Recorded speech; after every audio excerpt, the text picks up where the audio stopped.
Welcome everyone. So, in today's class, we are going to see a bit more generalization of what we can do with homology. So far we have discussed simplicial homology. So, we have started with a simplicial complex and we have defined what is the simplicial homology of it, and we have used it to provide various results. But one of the drawbacks of this approach is the following. Let us say, rather than starting with a simplicial complex, you are starting, let us say, with a general topological space. So, let us suppose let X be any topological space.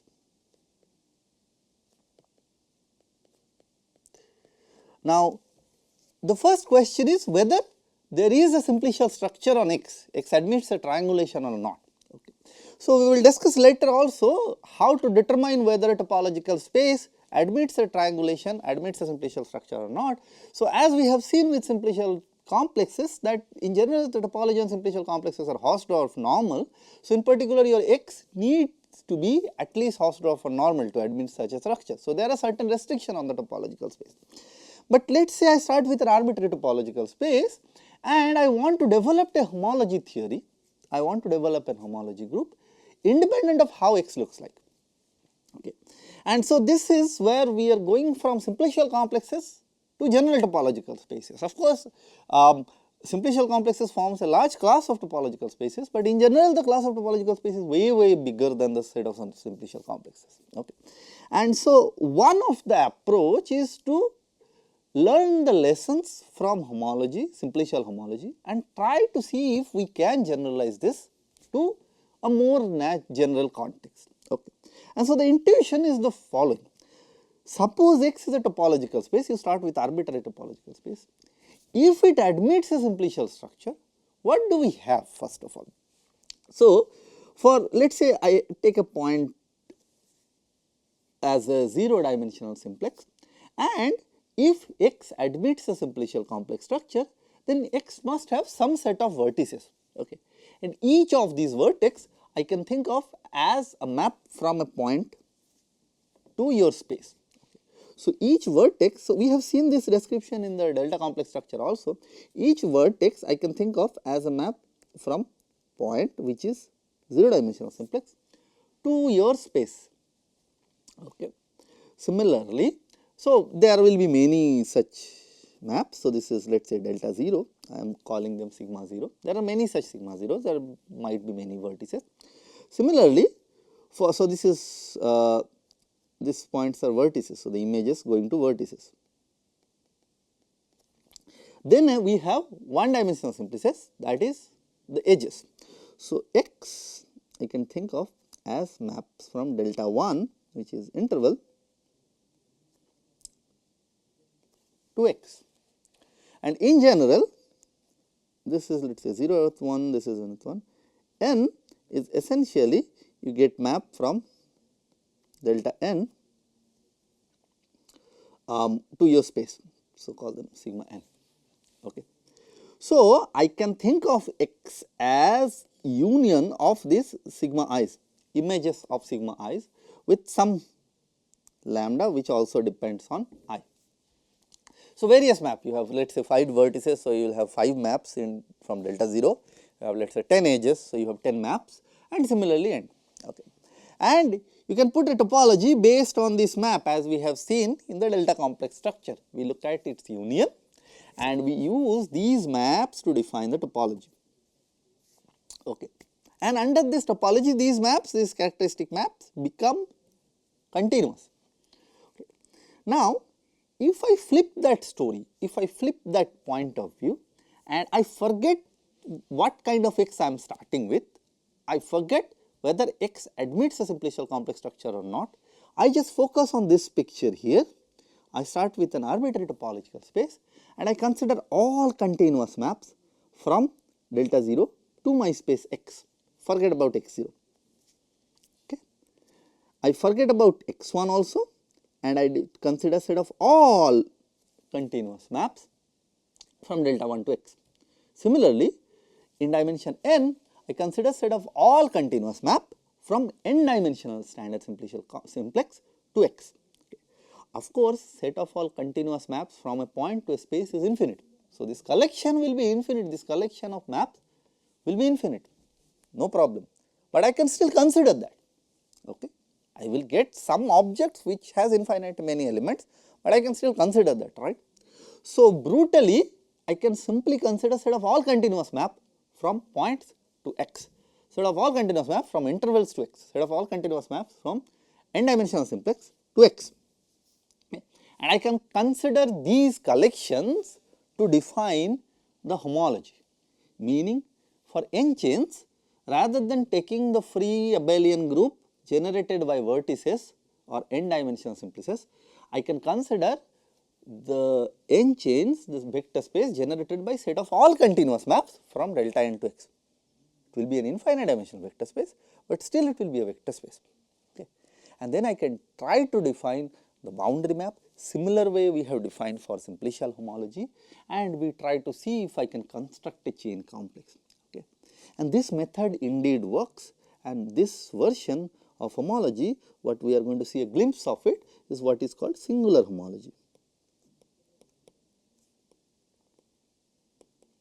So, the term singular homology, basically this term singular means, because I am considering all types of maps, all types of continuous maps, this continuous map need not be nice. In particular, I do not know whether they are homeomorphism or not, even in the interior and stuff like that. Okay. So, that is why this singular term is to denote that kind of uncertainty on the niceness of the function. Okay. So, I am just talking about any continuous map, that is why this term singular is used. Okay. So, what is the definition? So, let me start with the definition first. So, first of all, let us define what is called a singular n simplex. Okay. So, you start with any topological space. This is the main part now. Rather than starting with a simplicial complex, my starting point now is arbitrary topological space. X is any topological space. So, the crucial point here is, let me mention it, the crucial point is X is any topological space. Okay. One point of caution is that if I start with a weird space, I might end up with some weird homology group, that is okay. But what I want to at least guarantee is that if I start with a nice topological space, let us say simplicial complex, can I get at least the simplicial homology? Can I get the homology group to be isomorphic to the simplicial homology? Okay. So, now start with any space, let us say X is any topological space, a singular n complex, just like a simplicial n complex means it is a map. You can think of this as a simplex inside your simplicial complex, or you can think of it as a map from a standard simplex to your simplicial complex, which has some property on the interior, it is a homeomorphism injective, and they intersect only on the proper subface. Okay. So, here I just forget about all those conditions, I am just focusing about any map. A singular n simplex means any map from your n dimensional simplex or standard n dimensional simplex to X. Okay. So, delta n, remember, my standard n dimensional simplex. Okay. So, this is delta n is your standard n simplex.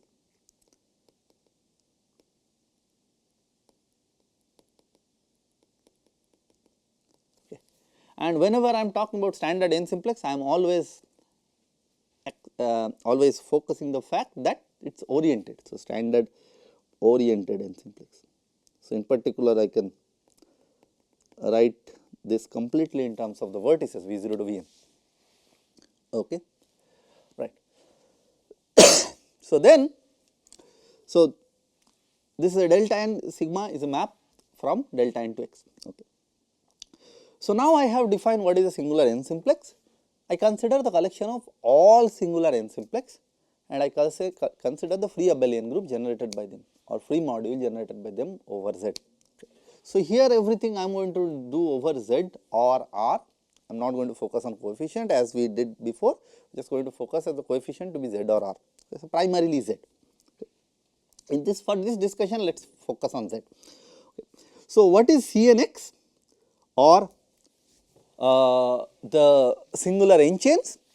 So, the singular n chain and is the collection of the vector space generated by the collection of all singular n simplices.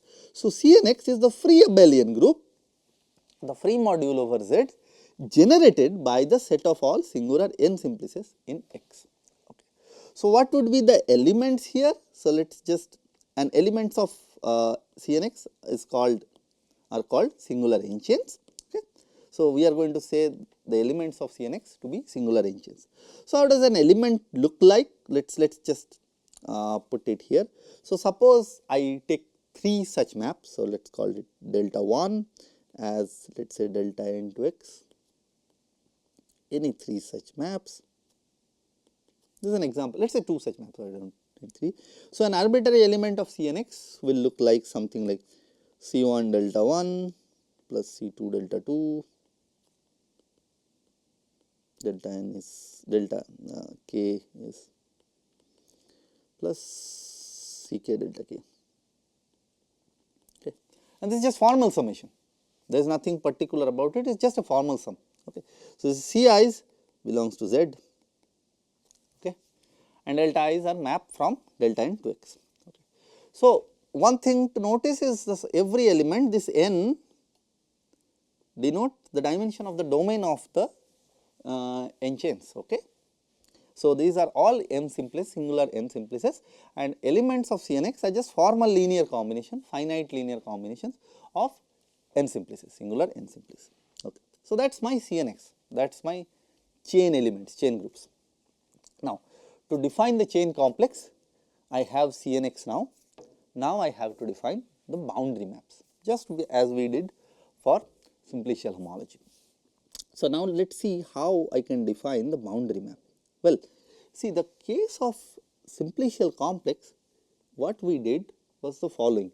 We have this map, let us say in a simplicial complex, I have a map from let us say delta 3 to x. Okay. So, let us say I am considering delta 3 sitting inside x. So, delta 3 is an oriented simplex, let us say it is generated by V0, V1, V2, V3. Okay.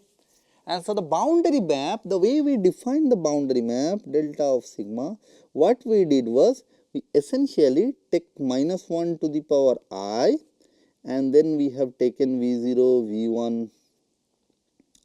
What we have did was, so okay, let me write it down specifically. So, first we took the first, so let me write it down for n itself. So, that way it will be easier for me to write down the things because that is how we have done this. So, this will be V0 to Vn, okay, and so the delta 1 is minus 1 to the power I, and then you forget about the ith one. Okay. Now, I can mimic this, only thing I have to care about now the function here, sigma. Okay. Now, what I can do is, I can take the same object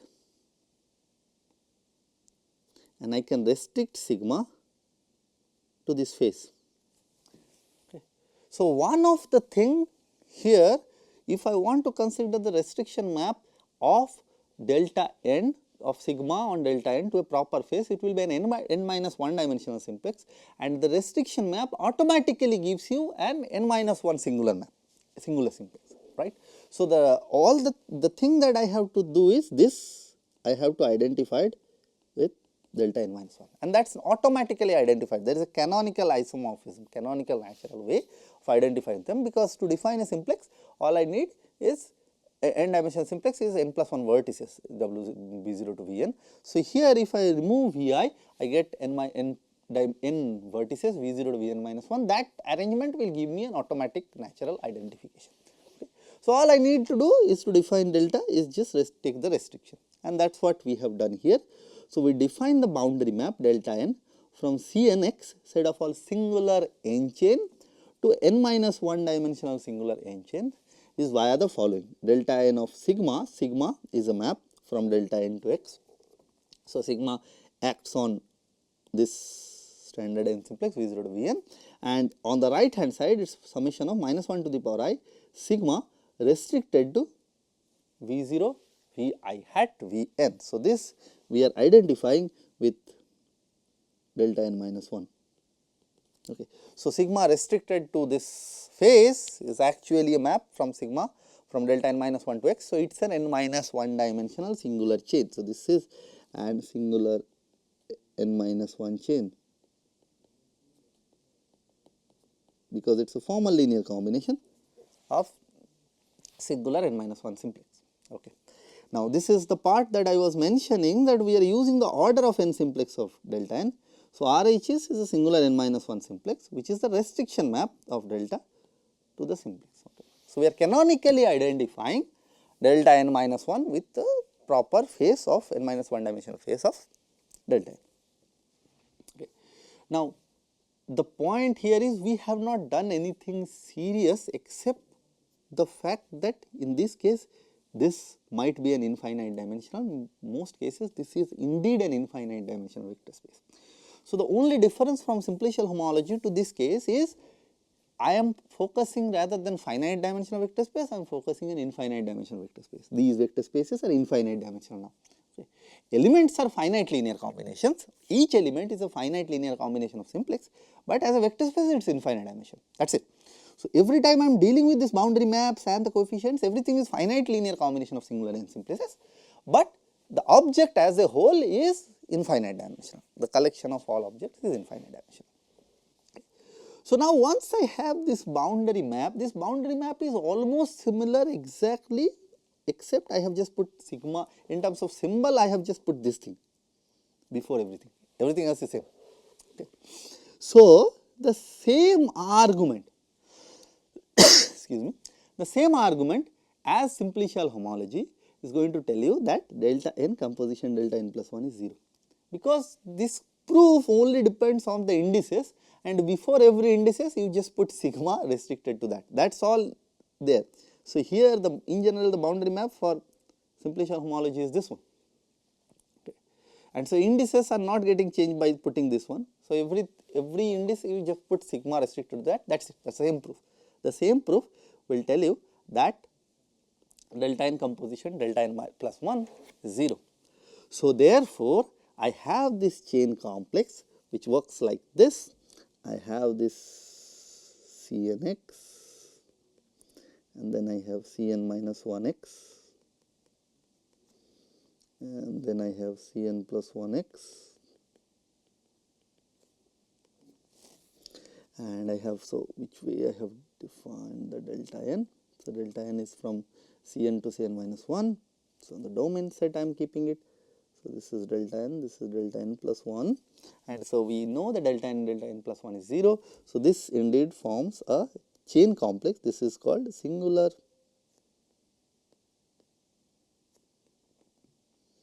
chain complex. So, let me write it in red. So, this is called singular chain complex. This object is called singular chain complex.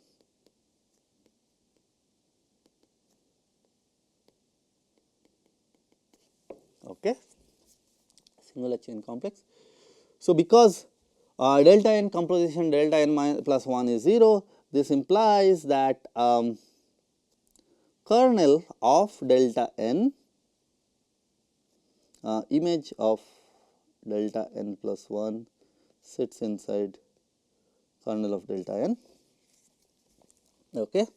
So, image is sitting inside kernel if something is in the image which is automatically in the kernel. So, therefore, I can take the quotient of kernel of delta n by image of delta n plus 1, and this we are defining to be the nth singular homology.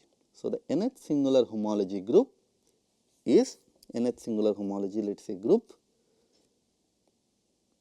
Hnx is kernel of delta n by image of delta n plus 1 in this chain complex, singular n chains and boundary. Okay. And I can define the similar way the reduced homology, which is on the 0th one I just remove one z component. If it exists, I just remove that, and also I can define the augmentation map. Okay. The only thing here that is bit more complicated now is that this object as such is not guaranteed to be finitely generated abelian group from the definition. Okay. So, the definition might suggest that So the definition directly tells you that these objects are infinite dimensional, and so therefore the kernel and images would be infinite dimensional, okay, and therefore kernel by image may be infinite dimensional also. So as such, there is no guarantee that this singular homology group, nth singular homology groups are finitely generated or not. That is one of the concerns. Other than that, this is indeed everything works. We have a chain complex, we have set of all singular n chains. I consider the singular n chains that they form a chain sequence, and then we have the boundary maps. So, boundary maps satisfy that delta n composition delta n plus 1 is 0, that is delta square equal to 0. So, therefore, it forms a chain complex. So, I can talk about its homology. Okay. Everything else makes sense, perfect. Okay. Now, is it useful? So, first of all, the first problem that we can observe is, as I said, that these objects are infinite dimensional. So, how about computability? Can we compute something? Okay. And if we are able to compute something, can we prove something from this, and why we need this? So one of the obvious motivation that we have started is I can define it for any topological space. So now I do not have to bother about finding out whether topological space has a simplicial complex structure or not. I can start with the arbitrary topological space and I can define the singular homology. That is one of the benefits, that is one of the most power of this approach. Okay. So now let us see if I can say some things that we know about simplicial homology, are they true here or not? So one of the objects that you can see is that each map, each singular n simplex delta n sigma is a map from delta n to x. Okay. Now delta n is connected, okay, and this is continuous. So its image is connected, okay, right. So therefore, when I am looking at Cn of x, if x is split into disjoint path component, then sigma n Cnx will also split into disjoint directed sum of component, because each one of the maps will lie exactly on one of the connected component. It cannot split between two connected components because the image is connected. So each one of these maps completely lie inside one of the connected component. So if I consider set of all maps from delta n to x, they splits into disjoint union of set of all maps from delta n to each of its path connected component. In particular, this Cnx will be a disjoint collection or a direct sum of Cn of x alpha, okay. And so therefore, the boundary map will also split, because I am just restricting a continuous map. Restriction of a continuous map is continuous, and so whichever component it is there, the restriction will also be there. So this Cn delta n will go from Cn of x alpha to Cn minus 1 of x alpha. So in particular, this entire chain complex will split into this direct sum of connected components, and therefore so does the homology, okay. So therefore the first proposition is, if x is disjoint union of path components x alpha, then the singular homology group, nth singular homology group, is isomorphic to the direct sum of the homology of each of its path component. Okay. So this is pretty much from the definition and the fact that continuous image of a connected set is connected. Okay. So rather than starting with an arbitrary topological space, I can just start without loss of generality with a connected topological space, because if it is not connected, I focus on the homology of each of the component and the direct sum will going to give me the homology of the entire space. Okay. So this lemma tells you focus on the connected set. Okay. So let us start with the most basic connected set, most simplest connected set, namely a point. Okay. So, okay. So before that, let us just see what happens to the zeroth homology of a connected set. So we have seen that in case of simplicial homology, the zeroth homology of a connected set, the normal zeroth homology H0, is always isomorphic to Z, okay. And if it has n components, so it will be direct sum of Z n times, okay. So now in this case, I at least want that much. I want at least, if my space is connected, then the zeroth homology should be isomorphic to Z. at least that much. If that itself becomes infinitely generated homology group, then there is no chance of understanding this, right. Okay. So, let us see that is indeed true, and let us see why this is true, and this is the first case where we are going to see how this infinite dimensionality does not affect the outcome, the final homology group. Actually, it will still be a finite dimensional object. So, what is our proposition? So, let us say X is a non-empty path connected space, that means any 2 point there is a path, okay. Then H0 is isomorphic to Z. Okay. So, now let us look at what is H0 by definition. So, delta, you remember 0th level we do not define delta, so it is just C0 itself, delta 0 is 0. Okay. So, let me just put it here for the sake of completeness, delta 0 is 0. So, let us just say delta 0 and delta 0 is 0, is just 0 map. Okay. This is just a convention, same to the simplicial homology. Okay. So, in particular if I am looking at H0, H0 is kernel of delta 0, which is entire C0, that is the 0 map, divided by image of delta 1. Okay. So, I want to prove that this is isomorphic to Z. Okay. So, here is my C0, let me write it here, this is my C0x, this is set of all maps from a point to X, okay. And then you have C1x, set of all maps from paths to X, okay. And this is your delta 1. So, all I have to understand is the image, okay. And just like the simplicial homology, when we are trying to prove this result, we use the augmentation map. Okay. So, here also we use the augmentation map. So, define the augmentation map from here to Z to be the coefficient. So, summation of Ni sigma I is summation of Ni. Okay. And I want to understand what the augmentation map is, and actually I want to show that the kernel of augmentation map is what this image is, that is it, image of delta 1, okay. That is what claim is, okay. So, what we want to claim firstly is the following, that if X is non-empty, then this is surjective. What we want to claim is kernel of sigma I is image of sigma I, delta 1. Okay. So, first of all, if X is non-empty, then this is surjective, because the reason is, if X is non-empty, so then there is a one point, okay, and take the constant map from your 0 simplex point to that point. So, that is one, every point is a singular 0 simplex, okay, and that goes to 1 under the augmentation map, because this is just 1 into your singular complex, which is just vertex, and that goes to 1. Okay. So, if X is non-empty, then epsilon is surjective. Okay. Now, I want to show that kernel of epsilon is image of delta 1. Okay. Now, this means what? This means that whenever I have this map, this is from sigma 1 to C0 of X, and this is epsilon to Z. What I want to show is kernel equal to image. Okay. So, take one simplex. So, I start with an element here, I will go here, and I want to say that it is in the kernel. Okay. So, take a sigma here, which is just a map from one simplex to X, okay. And then you look at, so that is just a path between 2 points, that is your space, and this delta is just a path between 2 points, just path between 2 points, just any 2 points, some path between any 2 points, okay. Right.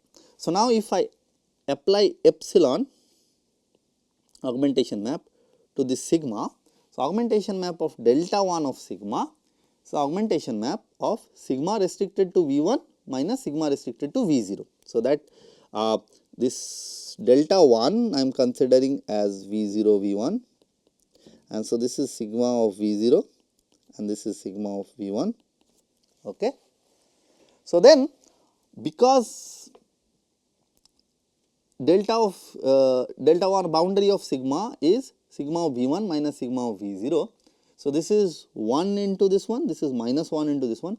When applying sigma, the coefficient is 1, coefficient is minus 1, so this is 0.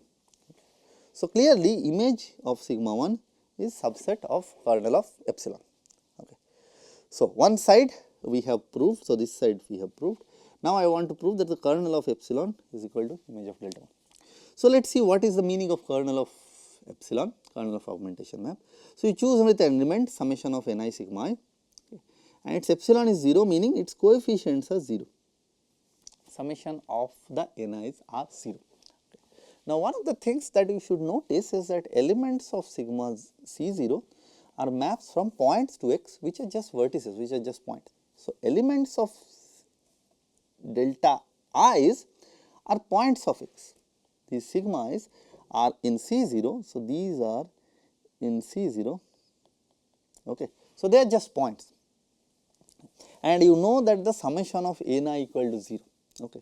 So, what happens is you have this bunch of points with some coefficients attached to it. So, some numbers n1, n2, n3, n4, n5, let us say n6, okay. And you want to construct a path going through them whose boundary is going to give you these exact coefficients n1. Okay. And so, the idea is simple.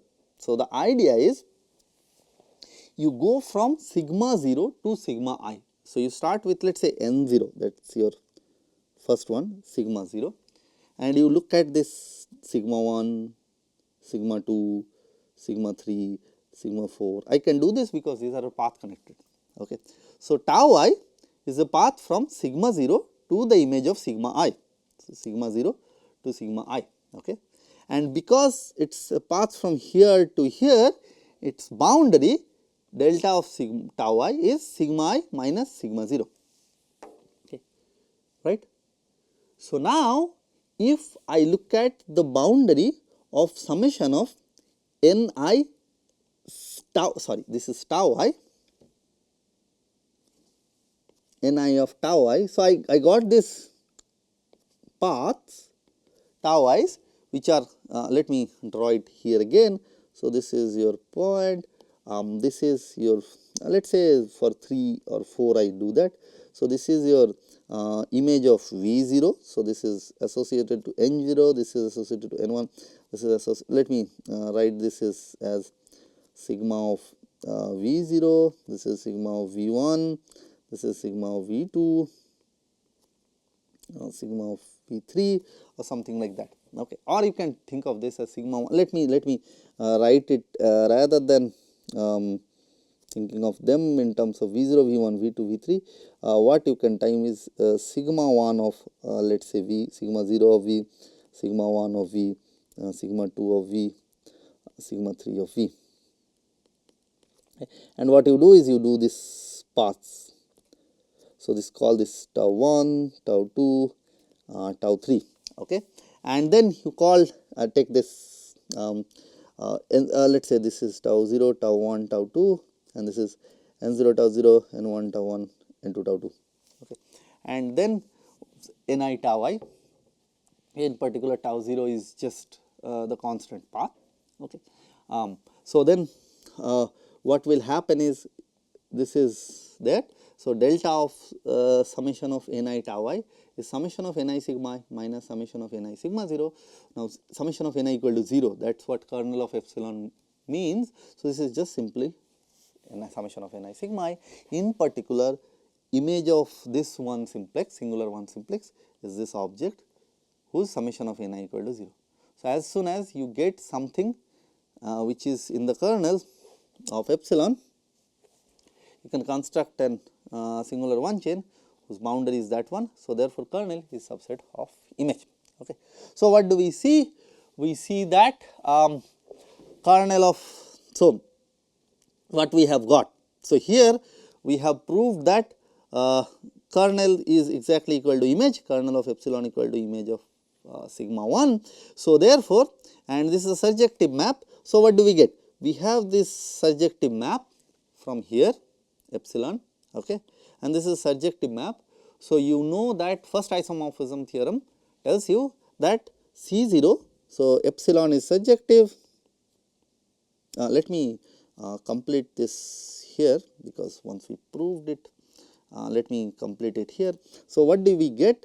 we get that we have this map from C0 x to z, which is epsilon, and so this is surjective or onto, and therefore first isomorphism theorem tells you that C0 of x by kernel of epsilon is isomorphic to z. Okay. And we have just proved that kernel of epsilon is same as image of delta 1. So, this is delta 1, image of delta 1, okay. And this is exactly the zeroth homology. So, this is H0 of x is isomorphic to z. Okay. That is what we want to prove. Okay. So, this is one of the case where we have seen that indeed the spaces may be infinite dimensional. C0 is infinitely many points, C1 is infinitely many lines generated by infinitely many one simplex, but the homology, the end product which is kernel by image is still a finite dimensional object, finitely generated abelian group. In fact, in over R it will be a finite dimensional vector space. So, this is the interesting part. Although it seems like in the singular homology, the intermediate objects that we are dealing with, namely the singular n simplex, they are infinite dimensional. The final product, the homology groups, are for at least for nice spaces will indeed be finitely generated object, finitely generated abelian groups. Okay. So, this we have seen for any connected space, no matter whether it is a simplicial complex or not. This is the interesting part. What we have proved here is actually that singular homology, first of all I can define it for any topological space, and for any topological space as soon as it is path connected, the zeroth singular homology I can define, and it is also always isomorphic to Z, or if you are dealing with coefficient R, it will be isomorphic to R. It is a finitely generated object or a finite dimensional vector space. Okay.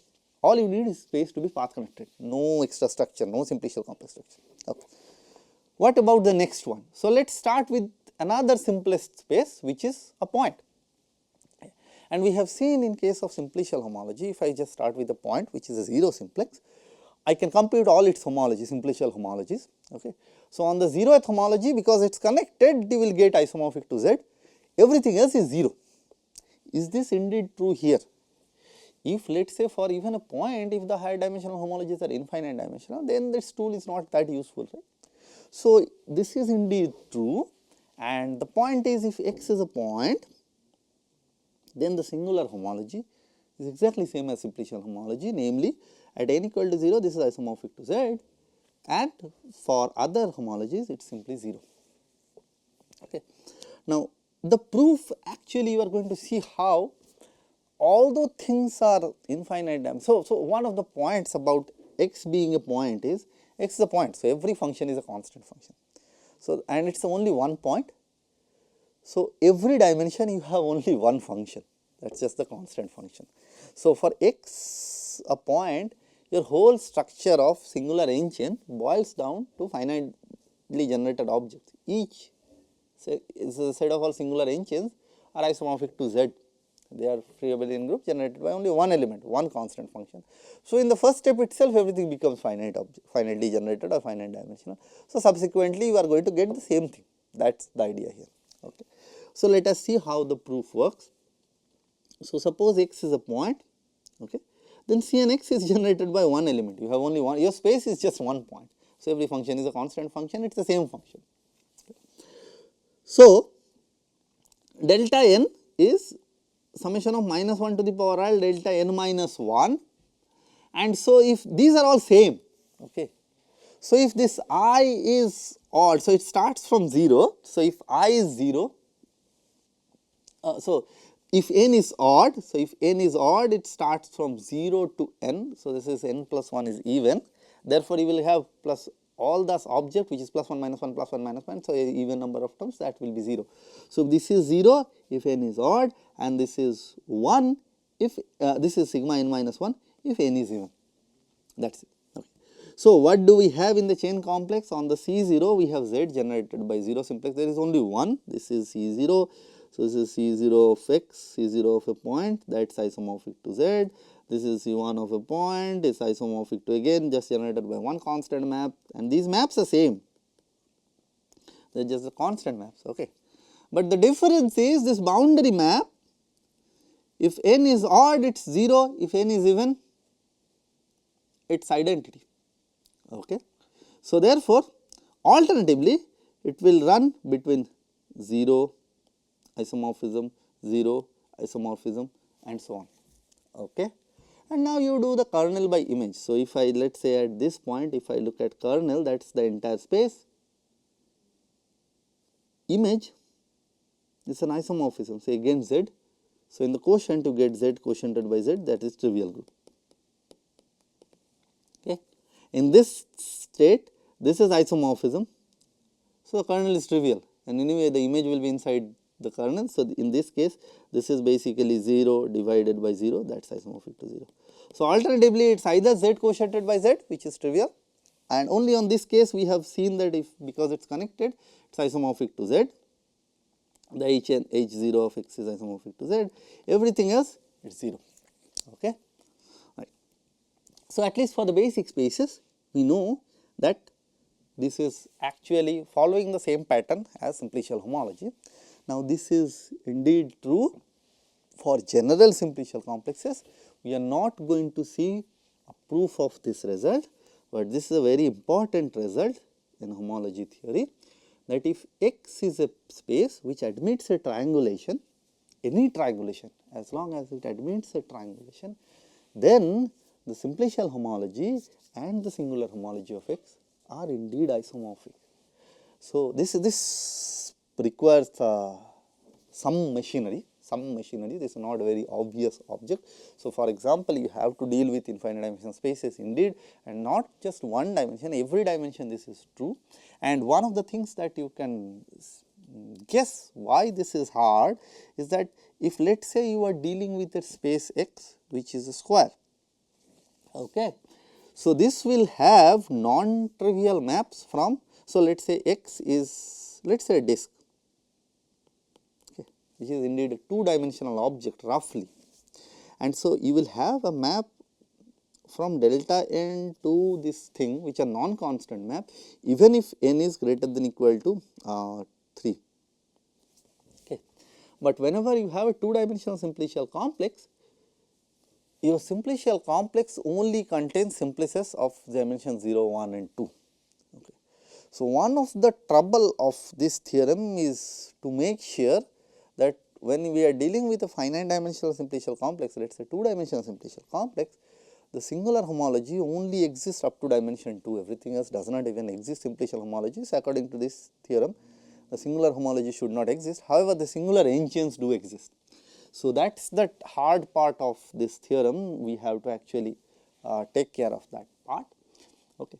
And this one of the benefits of this theorem is the following. So, why this theorem is so important?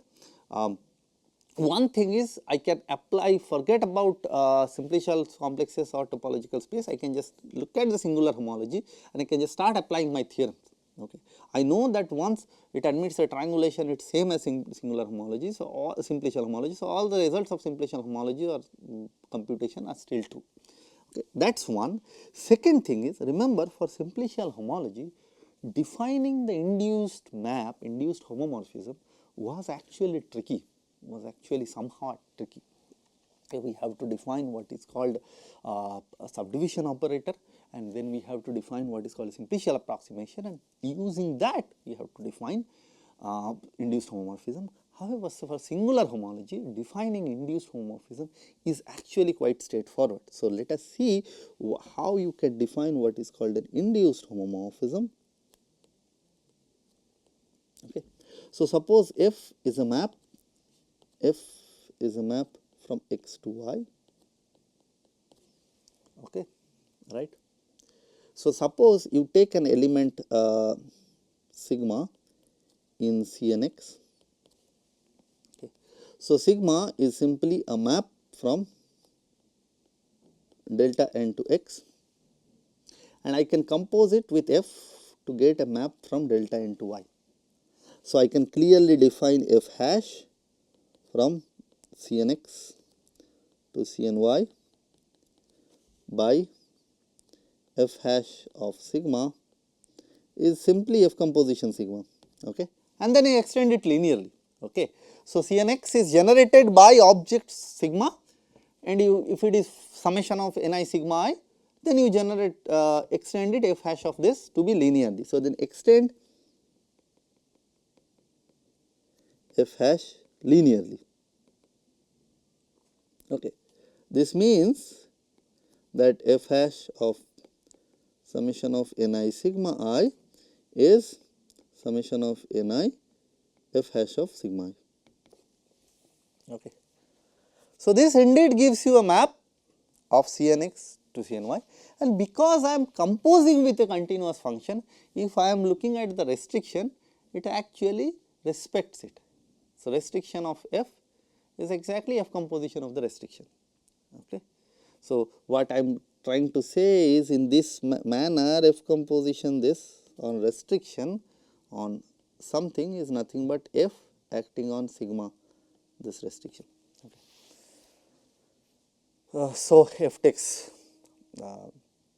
cycles to cycles, boundaries to boundaries.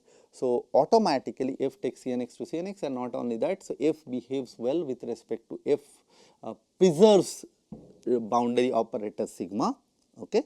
So, this means that f hash preserves delta. So, f hash of delta is delta of f hash.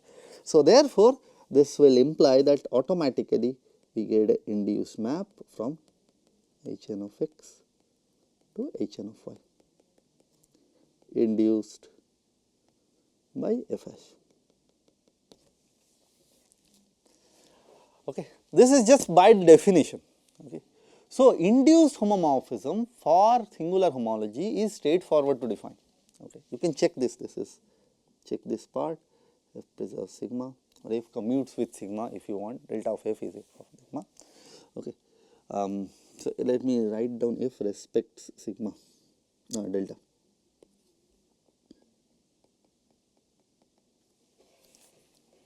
Right. So, f is indeed a chain map, so it induces a homology, okay, induced by homology, induced by f hash. Okay.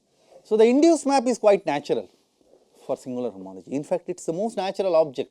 So, if x and y we have a continuous map, it automatically induces a map between the singular homology group. Okay. And this has a quite lot of effect in general. To prove theorems, it will be very easy. You can directly apply this theory. Another point that is interesting is that we have not talked about is the quotient spaces. Quotient spaces are very interesting, very natural, they appear very naturally, but in simplicial category, when we are talking about simplicial objects, quotient maps are not very easy to deal with, because quotient spaces of simplicial objects may not be a simplicial object. We do not know obvious way of putting a simplicial structure to a quotient space. Okay. But in general, in topological space, there is an obvious quotient topology, and so here we can deal with that. Okay. And so, one of the things that we are going to discuss now is what happens when we can define quotients with nice subspace. So, suppose X is a topological space and A is a closed subspace. Okay. We say that X A is a good pair if we have seen this object in terms of excision actually, if there exists a neighborhood U of A such that A is a deformation retract of U. Okay. So, a closed subspace of X, we call X comma A good pair if A is not only a closed subspace, it is a deformation retract of a neighborhood of A. Okay. Why is this interesting? Why suddenly we are discussing with this? Because of this following proposition is that I am not going to prove this requires again some machinery, is that for a good pair the quotient map which goes to X quotient A by A quotient A, which is another trivial object you can think of, this induces an isomorphism in the relative homology groups. So, in particular in singular homology, the relative homology of Hn of x comma A is actually isomorphic to the quotient space, the reduced homology of the quotient space. Okay. So, this is indeed, so let me write it in terms of